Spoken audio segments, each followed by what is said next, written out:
Assalamualaikum warahmatullahi wabarakatuh. Sebelum lanjut kepada kisah para nabi, apakah kalian mengetahui sesungguhnya ada berapa jumlah nabi dan rasul? Nabi dan rasul jumlahnya sangat banyak sekali. Total terdapat 124.000 nabi dan 312 rasul. Namun dalam Islam kita hanya diwajibkan untuk mengetahui dan mempelajari 25 nabi dan rasul. Lalu apakah perbedaan antara nabi dan rasul?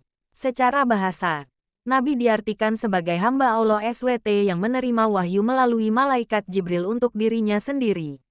Nabi merupakan manusia biasa seperti kita. Hanya saja Nabi diberikan kelebihan dan amanah untuk mengingatkan orang di sekitarnya dan keturunannya agar memiliki perilaku baik dan menyembah Allah.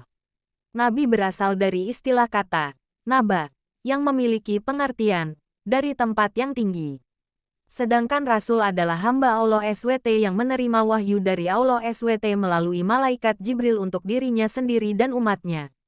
Semua Rasul adalah merupakan Nabi. Tetapi tidak semua Nabi adalah Rasul.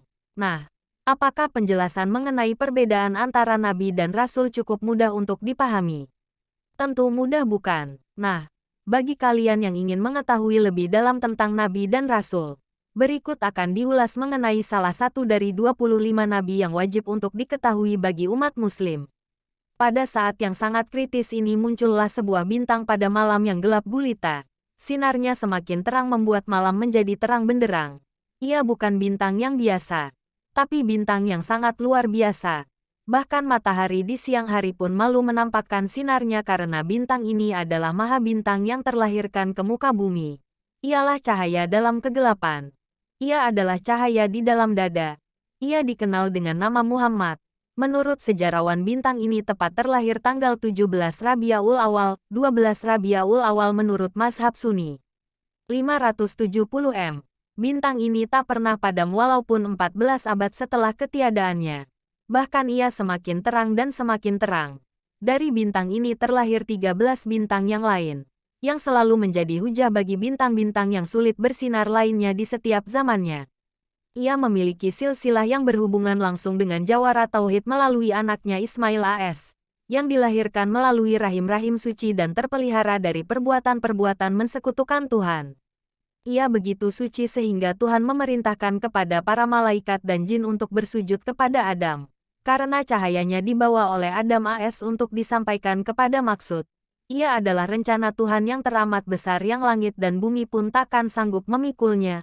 Peristiwa kelahiran sang bintang dipenuhi dengan kejadian-kejadian yang luar biasa. Dimulai dengan peristiwa padamnya api abadi di kerajaan Persia, hancurnya sesembahan batu di sana, dan penyerangan pasukan bergajah untuk menghancurkan Ka'bah, yang di kemudian hari menjadi kiblat baginya dan umatnya sampai akhir zaman. Namun tentara yang besar ini dihancurkan oleh burung-burung yang dikirimkan oleh sang pemilik kiblat Ka'bah, karenanya tahun ini dinamakan Tahun Gajah. Sudah menjadi tradisi kelahiran manusia luar biasa harus juga didahului peristiwa yang luar biasa. Muhammad namanya. Ayahnya bernama Abdullah. Ibundanya Aminah. Kedua orang tuanya berasal dari silsilah yang mulia yang merupakan keturunan jawara tauhid Ibrahim AS. Abdullah lahir ke dunia hanya untuk membawa Nur Muhammad dan meletakkannya ke dalam rahim Aminah. Sang istri saat itu mengandung 2 bulan bayi yang kelak menjadi manusia besar. Setelah lama kepergian sang suami, sang istri merasakan kesepian yang amat dalam. Walaupun suaminya selalu berkirim surat. Namun pada saat lain surat tidak lagi ia terima. Begitu riang hatinya ternyata ia melihat rombongan dagang suaminya telah pulang. Tapi ia amat terkejut karena tak dilihatnya suaminya. Datanglah seseorang dari rombongan tersebut yang menyampaikan berita kepada Aminah. Mulutnya begitu berat untuk mengucapkan kata-kata ini kepada wanita ini. Ia tidak sanggup mengutarakannya. Namun akhirnya terucap juga bahwa sang suami telah berpulang ke hadirat Allah SWT dan dimakamkan di Apwa. Begitu goncang hatinya mendengarkan hal ini. Tak sanggup menahan tangisnya. Ia menangis menahan sedih dan tak makan beberapa hari. Namun ia bermimpi. Dalam mimpinya seorang wanita datang dan berkata kepadanya agar ia menjaga bayi dalam janinnya dengan baik-baik.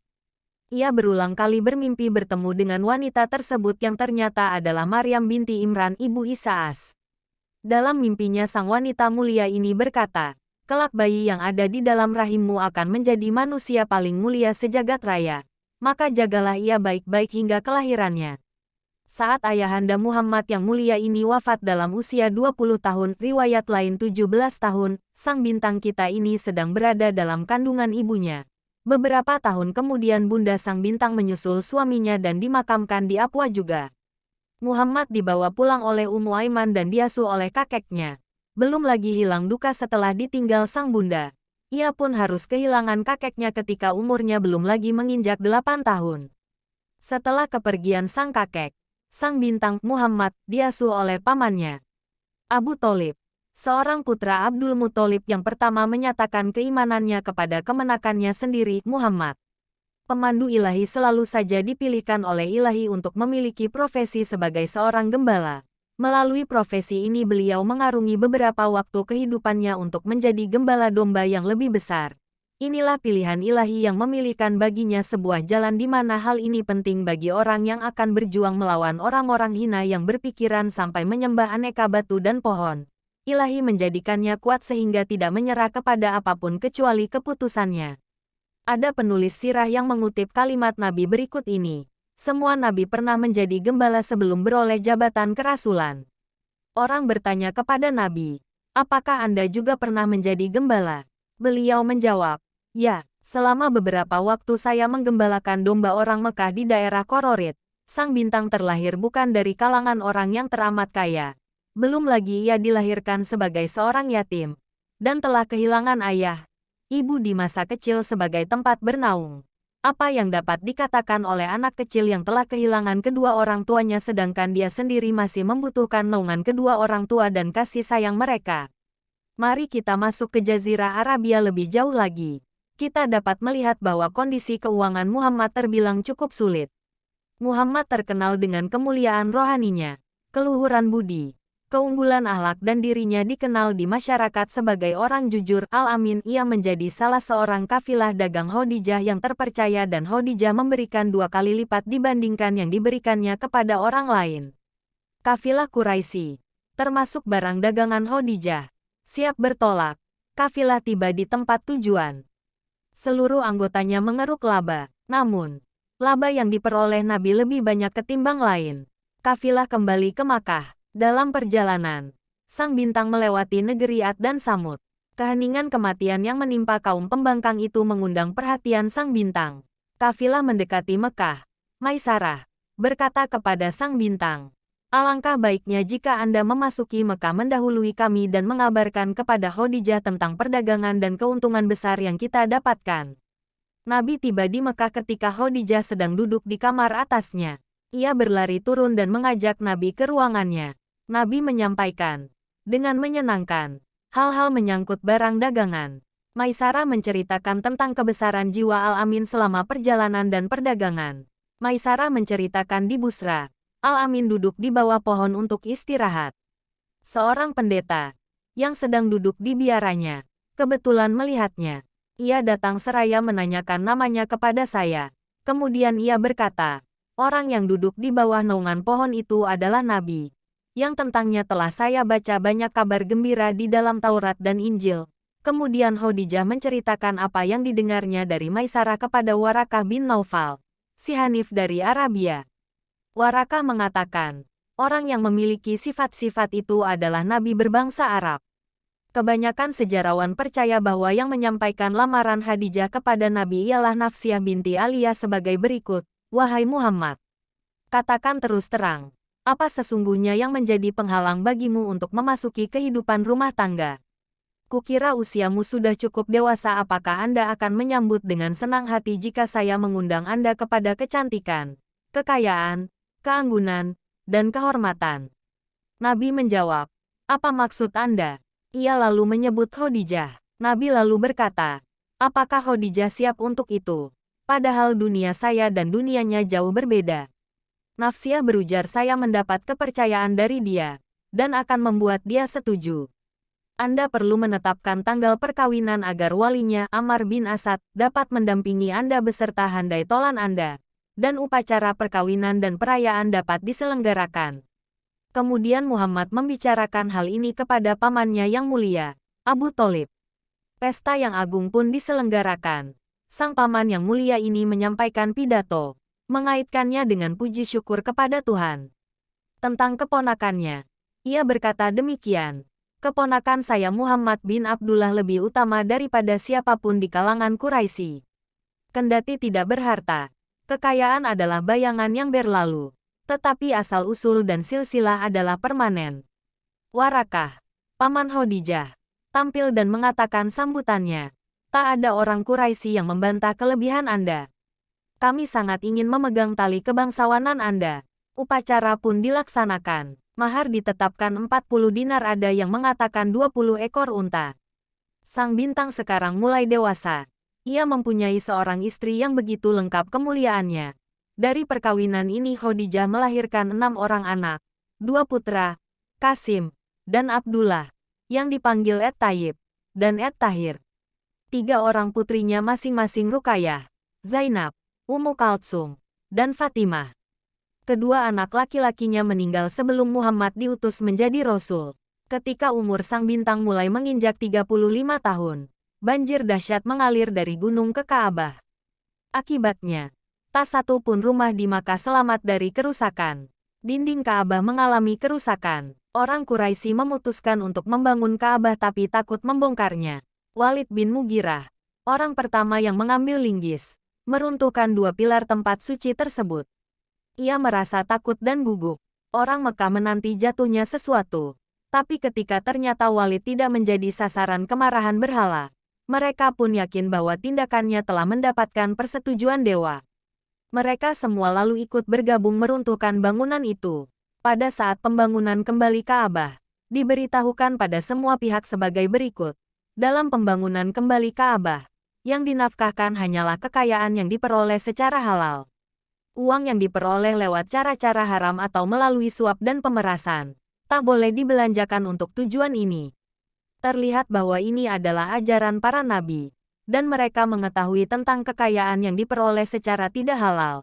Tetapi kenapa mereka masih melakukan hal demikian? Ini pun terjadi di zaman ini.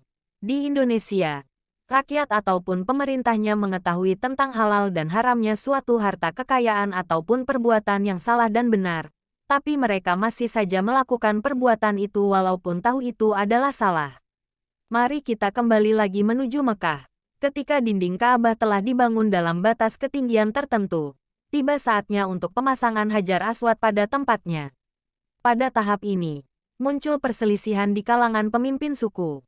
Masing-masing suku merasa bahwa tidak ada suku yang lain yang pantas melakukan perbuatan yang mulia ini kecuali sukunya sendiri. Karena hal ini, maka pekerjaan konstruksi tertunda 5 hari.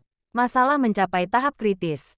Akhirnya seorang tua yang disegani di antara Quraisy, Abu Umayyah bin Mughirah Makhzumi, mengumpulkan para pemimpin Quraisy seraya berkata, "Terimalah sebagai wasit orang pertama yang masuk melalui pintu Safa." Buku lain mencatat bab As-Salam. Semua menyetujui gagasan ini. Tiba-tiba Muhammad muncul dari pintu. Serempak mereka berseru, "Itu Muhammad Al-Amin. Kita setuju ia menjadi wasit." Untuk menyelesaikan pertikaian itu, Nabi meminta mereka menyediakan selembar kain. Beliau meletakkan Hajar Aswad di atas kain itu dengan tangannya sendiri. Kemudian meminta tiap orang dari 4 sesepuh Mekah memegang setiap sudut kain itu. Ketika Hajar Aswad sudah diangkat ke dekat pilar, Nabi meletakkannya pada tempatnya dengan tangannya sendiri. Dengan cara ini, beliau berhasil mengakhiri pertikaian Quraisy yang hampir pecah menjadi peristiwa berdarah. Tuhan, Sang Maha Konsep sudah membuat konsep tentang semua ini. Tanda-tanda seorang bintang telah banyak ia tampakkan pada diri Muhammad. Dari batinnya yang mulia sampai pada bentuk lahirnya yang indah. Kesabaran yang diabadikan di dalam kitab suci menjadi bukti yang tak terbantahkan, bahwa ia adalah manusia sempurna, dalam wujud lahiriah penampakan maupun batinnya. Tidak setitik celah apalagi kesalahan selama hidupnya. Sang Maha Konsep benar-benar telah mengonsepnya menjadi manusia ilahi. Al-Amin telah dikenal oleh masyarakat Mekah sebagai manusia mulia, sebagai manifestasi wujud kejujuran mutlak. Sebelum pengutusannya menjadi Rasul, Muhammad selalu mengamati tanda kekuasaan Tuhan dan mengkajinya secara mendalam, terutama mengamati keindahan, kekuasaan, dan ciptaan Allah dalam segala wujud. Beliau selalu melakukan telaah mendalam terhadap langit, bumi dan isinya. Beliau selalu mengamati masyarakatnya yang rusak dan hancur. Beliau mempunyai tugas untuk menghancurkan segala bentuk pemberhalaan. Apalah kiranya yang membuat masyarakatnya seperti ini. Ia mengembalikan semua ini kepada Tuhan, yang menurutnya tak mungkin sama dengan manusia. Gunung Hira. Puncaknya dapat dicapai kurang lebih setengah jam. Gua ini adalah saksi atas peristiwa menyangkut sahabat karibnya, Muhammad. Gua ini menjadi saksi bisu tentang wahyu. Dan seakan-akan ia ingin berkata, disinilah dulu anak Hashim itu tinggal. Yang selalu kalian sebut-sebut. Disinilah ia diangkat menjadi Rasul. Disinilah Al-Furqan pertama kali dibacakan. Wahai manusia, bukankah aku telah mengatakannya? Kalianlah manusia yang tak mau mendengarkannya. Kalian menutup telinga kalian rapat-rapat dan menertawakanku. Sedangkan sebagian dari kalian hanya menjadikan aku sebagai museum sejarah, kata saksi bisu. Hira, tempat diturunkannya kalimat Tuhan yang Maha Sakti. Kalimat yang membuat iblis berputus asa untuk menyesatkan manusia. Kalimat yang dengannya alam semesta berguncang. Al-Quran. Susunan kalimatnya yang mengandung makna yang banyak telah membuat tercengang manusia-manusia manapun di jagat raya. Yang mengakui kebenarannya akan mengikutinya. Sedangkan yang tidak mengakuinya harus tunduk atas kebenarannya. Dan bagi mereka yang menolak, dengan cara apapun akan sia-sia dan celaka. Jibril, Ruh Al-Kudus diutus Tuhan semesta alam, sang pemilik konsep, untuk menyampaikan kalimatnya secara berangsur-angsur kepada Al-Amin yang berada di Gunung Hira. Al-Amin telah mempersiapkan dirinya selama 40 tahun untuk memikul tugas yang maha berat ini. Jibril datang kepadanya dengan membawa beberapa kalimat dari Tuhannya. Ialah kalimat pertama yang dikemukakan dalam Al-Quran sebagai berikut, bacalah dengan menyebut nama Tuhanmu yang menciptakan. Dia telah menciptakan manusia dari segumpal darah. Bacalah. Dan Tuhanmulah yang paling pemurah, yang mengajari manusia dengan perantaraan kalam. Dia mengajarkan kepada manusia apa yang tidak diketahuinya. Ayat ini dengan tegas menyatakan tentang program Nabi, dan menyatakan dalam istilah-istilah jelas bahwa fondasi agamanya diberikan dengan pengkajian, pengetahuan, kebijaksanaan, dan penggunaan pena. Muhammad, pembawa berita bahagia, ancaman, dan perintah, merupakan manusia teladan sepanjang masa. Ia adalah manusia dalam wujud ilahiyah, utusan Tuhan yang kepadanya umat manusia memohonkan syafaat. Tidak satupun makhluk yang mencapai kesempurnaan yang dicapai Muhammad. Sejak kecil ia telah memperlihatkan ketulusan, kejujuran, manusia yang seumur hidupnya tidak pernah berbohong, yang tidak pernah mengkhianati janji, dan sayang kepada yang miskin. Malaikat Jibril menyelesaikan tugasnya menyampaikan wahyu itu, dan Muhammad pun turun dari Gua Hira menuju rumah Khadijah. Jiwa agung Nabi disinai cahaya wahyu. Beliau merekam di hatinya apa yang didengarnya dari malaikat Jibril. Setelah kejadian ini, Jibril menyapanya, "Wahai Muhammad, engkau Rasul Allah dan aku Jibril." Muhammad menerima kalimat Tuhannya secara bertahap, secara berangsur-angsur. Fakta sejarah mengakui bahwa di antara wanita, Khadijah adalah wanita yang pertama memeluk Islam, dan pria pertama yang memeluk Islam adalah Ali. Muhammad mengadakan perjamuan makan dengan kerabatnya. Selesai makan, beliau berpaling kepada para sesepuh keluarganya dan memulai pembicaraan dengan memuji Allah dan memaklumkan keesaannya.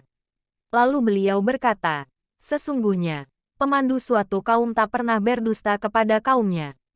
Saya bersumpah demi Allah yang tak ada sekutu baginya bahwa saya diutus oleh Dia sebagai Rasul-Nya, khususnya kepada Anda sekalian dan umumnya kepada seluruh penghuni dunia.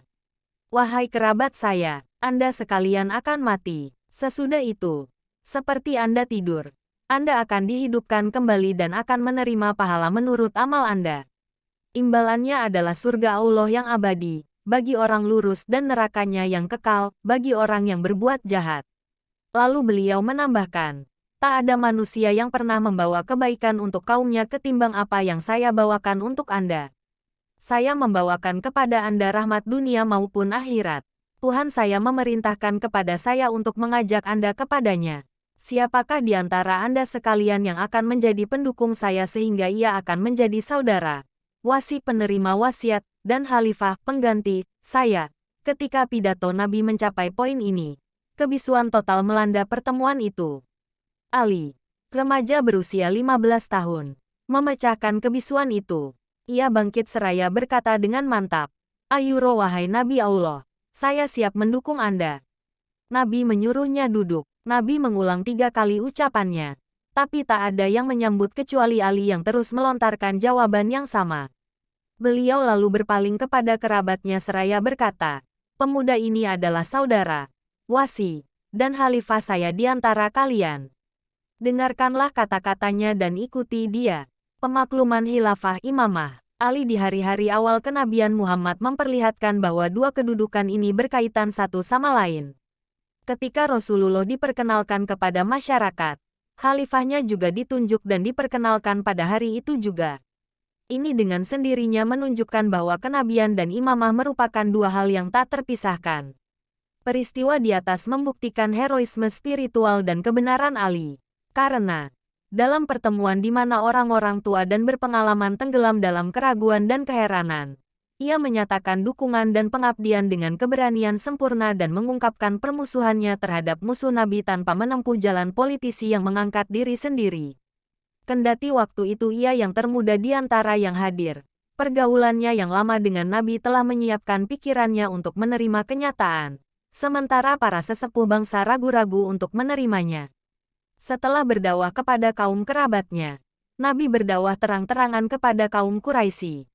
Muhammad, berbekal kesabaran, keyakinan, kegigihan, dan keuletan dalam berdakwah terus-menerus dan tidak menghiraukan orang-orang musyrik yang terus menghardik dan mengejeknya. Banyak yang cara yang dilakukan kaum Quraisy untuk menghentikan Muhammad. Suatu saat Abu Thalib sedang duduk bersama keponakannya.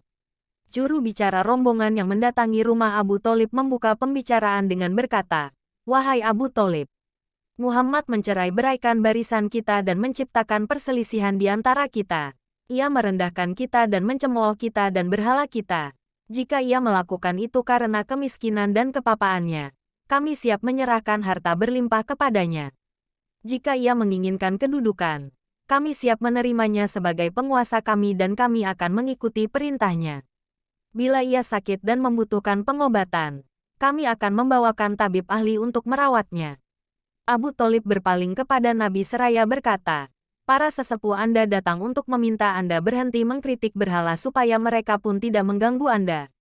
Nabi menjawab, "Saya tidak menginginkan apapun dari mereka." Bertentangan dengan 4 tawaran itu, mereka harus menerima satu kata dari saya, yang dengan itu mereka dapat memerintah bangsa Arab dan menjadikan bangsa Ajam sebagai pengikut mereka. Abu Jahal bangkit sambil berkata, "Kami siap 10 kali untuk mendengarnya." Nabi menjawab, "Kalian harus mengakui keesaan Tuhan." Kata-kata tak terduga dari Nabi ini laksana air dingin ditumpahkan ke ceret panas. Mereka demikian heran, kecewa, dan putus asa sehingga serentak mereka berkata, "Haruskah kita mengabaikan 360 Tuhan dan menyembah kepada satu Allah saja?" Orang Quraisy meninggalkan rumah Abu Thalib dengan wajah dan mata terbakar kemarahan. Mereka terus memikirkan cara untuk mencapai tujuan mereka. Dalam ayat berikut, kejadian itu dikatakan, dan mereka heran karena mereka kedatangan seorang pemberi peringatan dari kalangan mereka. Dan orang-orang kafir berkata, "Ini adalah seorang ahli sihir yang banyak berdusta. Mengapa ia menjadikan Tuhan-Tuhan itu Tuhan yang satu saja? Sesungguhnya ini benar-benar suatu hal yang sangat mengherankan." Dan pergilah pemimpin-pemimpin mereka seraya berkata, "Pergilah kamu dan tetaplah menyembah Tuhan-Tuhanmu. Sesungguhnya ini benar-benar suatu hal yang dikehendaki. Kami tidak pernah mendengar hal ini dalam agama yang terakhir ini. Ini, mengesahkan Allah, tidak lain kecuali dusta yang diada-adakan." Banyak sekali contoh penganiayaan dan penyiksaan kaum Quraisy. Tiap hari Nabi menghadapi penganiayaan baru. Misalnya, suatu hari Uqbah bin Abi Mu'ayt melihat Nabi bertawaf, lalu menyiksanya. Ia menjerat leher Nabi dengan serbannya dan menyeret beliau keluar masjid. Beberapa orang datang membebaskan Nabi karena takut kepada Bani Hashim. Dan masih banyak lagi. Nabi menyadari dan prihatin terhadap kondisi kaum muslim. Kendati beliau mendapat dukungan dan lindungan Bani Hashim, kebanyakan pengikutnya budak wanita dan pria serta beberapa orang tak terlindung. Para pemimpin Quraisy menganiaya orang-orang ini terus-menerus. Para pemimpin terkemuka berbagai suku menyiksa anggota suku mereka sendiri yang memeluk Islam. Maka ketika para sahabatnya meminta nasihatnya menyangkut hijrah, Nabi menjawab, ke Ethiopia akan lebih mantap. Penguasanya kuat dan adil, dan tak ada orang yang ditindas di sana. Tanah negeri itu baik dan bersih, dan Anda boleh tinggal di sana sampai Allah menolong Anda. Pasukan syirik Quraisy kehabisan akal untuk menghancurkan Muhammad, maka mereka melakukan propaganda anti-Muhammad. Di antaranya mereka memfitnah Nabi, bersikeras menjuluki Nabi gila, larangan mendengarkan Al-Quran, menghalangi orang masuk Islam, sehingga Allah mengabadikan perkataan orang-orang keji ini dan menunjukkan sesatnya perkataan mereka. Dalam Al-Quran Allah berfirman demikianlah, tiada seorang Rasul pun yang datang kepada orang-orang yang sebelum mereka selain mengatakan, ia adalah seorang tukang sihir atau orang gila. Apakah mereka saling berpesan tentang apa yang dikatakan itu? Sebenarnya mereka adalah kaum yang melampaui batas. Kaum Quraisy pun gagal melakukan berbagai macam cara untuk menghalangi usaha Muhammad, dan menghalangi orang-orang untuk mengikuti agama Tuhan yang esa. Mereka pun melakukan blokade ekonomi yang membuat banyak kaum muslim, terutama kaum wanita dan anak-anak kelaparan. Nabi dan para pengikutnya masuk ke Ship Abu Tholib, yang diikuti pendamping hidupnya, Khadijah, dengan membawa serta Fatimah AS. Orang-orang Quraisy mengepung mereka di Ship itu selama 3 tahun, dan akhirnya tahun-tahun blokade itu pun berakhir, dan keluarlah sang bintang bersama keluarga dan sahabatnya dari pengepungan. Allah telah menetapkan kemenangan bagi mereka, dan Khadijah pun berhasil pula keluar dari pengepungan dalam keadaan amat berat dan menderita. Beliau telah hidup dengan kehidupan yang menjadi teladan istimewa bagi kalangan kaum wanita. Ajal Khadijah sudah dekat. Allah telah memilihnya untuk mendampingi Rasulullah SAW, dan dia telah berhasil menunaikan tugas dengan baik. Khadijah akhirnya meninggal pada tahun itu juga, yakni pada saat kaum muslim keluar dari blokade orang-orang Quraisy, tahun ke-10 sesudah kenabian. Pada tahun yang sama, paman Rasul Abu Tholib meninggal dunia, yang sekaligus sebagai pelindung dakwah Muhammad. Sungguh Nabi mengalami kesedihan yang amat berat. Beliau kehilangan Khadijah, dan juga pamannya yang menjadi pelindung dan pembelanya. Itu sebabnya, maka tahun ini dinamakan Am al-Huzn, tahun duka cita.